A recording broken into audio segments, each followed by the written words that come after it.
भादर मास की एकादशी एगो भाभी तोहरे कथा बेसी। भादर मास की एकादशी एगो भाभी तोहरे कथा बेसी। और कथा नही बिसरली नाचे चली आवली सुन के बाजना हो।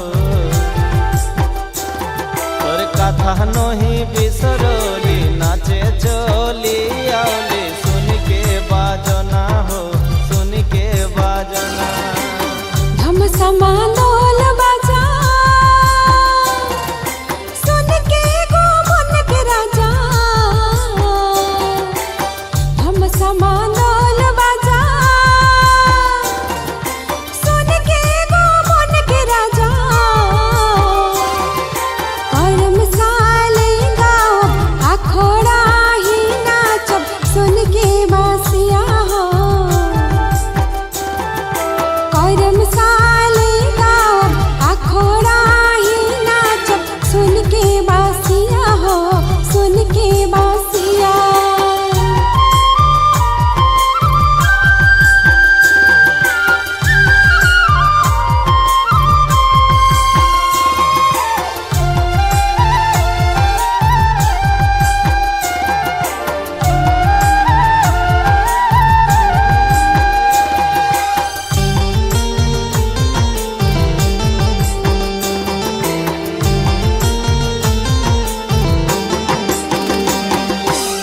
बनारसी पाट साड़ी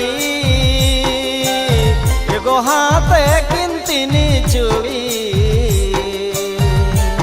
झींगा फूल हाला हाला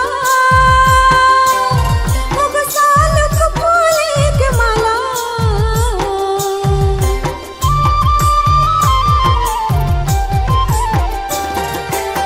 बनारसी पाट साड़ी एगो हाथ किंतिनी चूड़ी। झींगा फूल हाला हाला एगो सालक फूल के माला। आँखी मोर ठरकी जाहे देख के आखड़ा हो।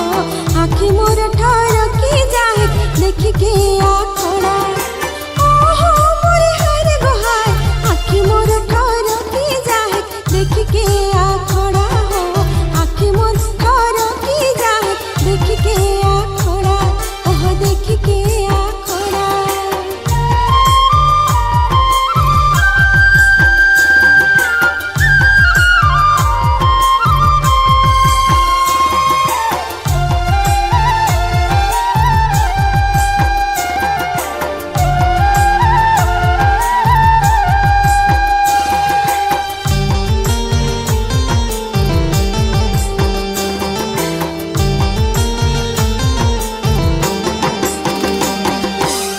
भादरिया झूमर सुरे नाचब हमरा पता धरी। उदासी हरी झामठा एगो झींगा फुलिया चल के मेटा।